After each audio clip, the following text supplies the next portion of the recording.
Welcome to week 2 of Enterprise and Investigative Journalism. And this week we're going to start digging into how you really go out and start finding out whether a story is worth reporting or not. Every story begins with a tip or an idea. Now, if you get a tip or an idea and you decide to broadcast that, all you've really done is repeating. What we're talking about doing in this class is reporting. That means you're going to take this idea and determine whether it's real or a rumor.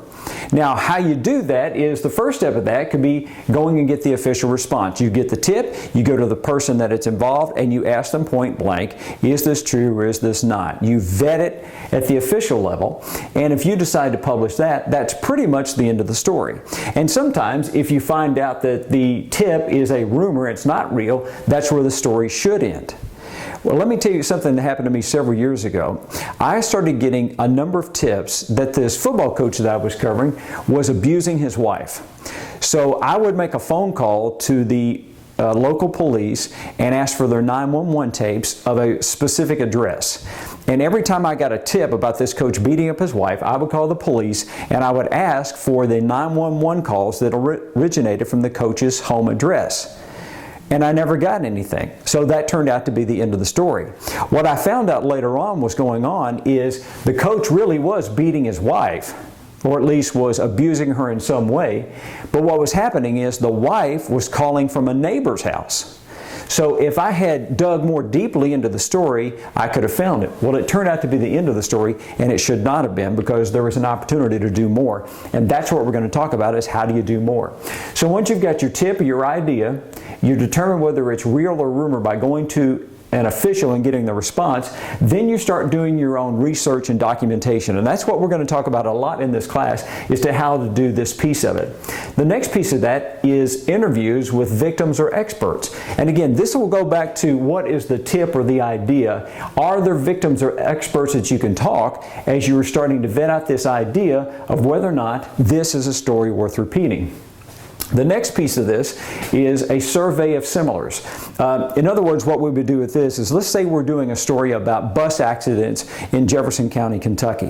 What we would do is we would do an exhaustive research of how many bus accidents have occurred over a period of time in Jefferson County, and then we might compare that with Jefferson County, Alabama, to see how their accident records go. So that would be an idea of survey of similars.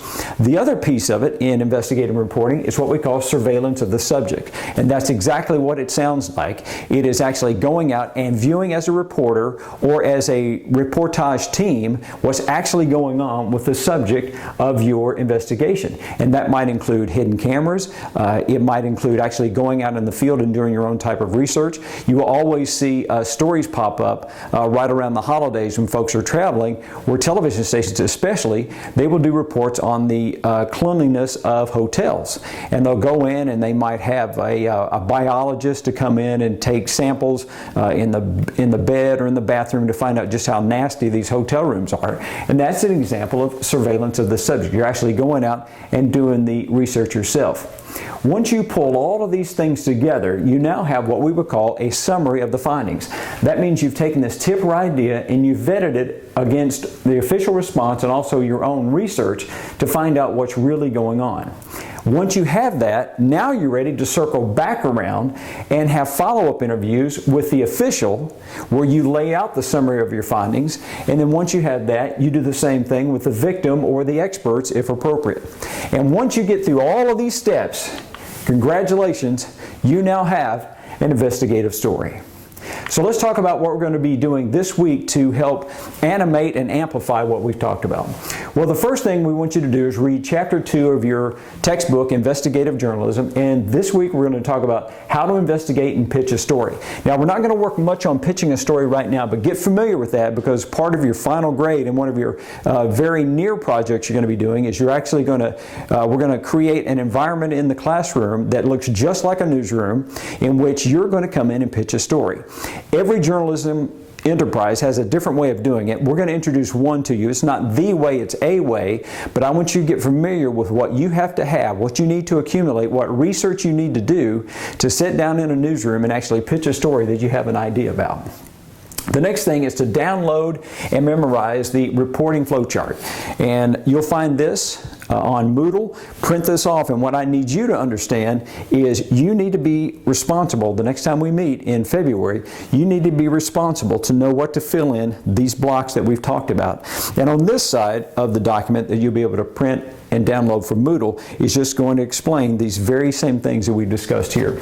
So keep that with you. Bring it to class every time. You're going to find it to be very useful, and also useful as you do some of the projects during the rest of the year. Also in this chapter, you're going to familiarize yourself with the FOA, Freedom of Information Act.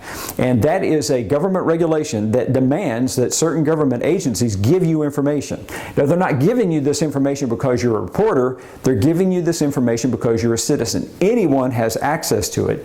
And this is one of the things that's really important in this class. You're going to find out how to actually access these reports that are out there that really form the foundation and the nuggets of investigative reporting.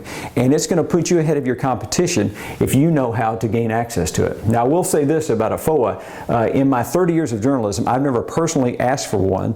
If you're involved in a news organization and you follow Freedom of Information Act, typically you hire a lawyer to do that for you. It's not necessary. You can do it yourself, but in most news organizations, they'll have an attorney to do it. And our assignment this week, we're calling this Go Big Blue, and this is your opportunity for the first time to really dig in and get some information about a real person and write a story about it. All right, so that's what you got going this week. We'll catch you next week back here on Enterprise and Investigative Journalism. I'm Professor Garry Gupton.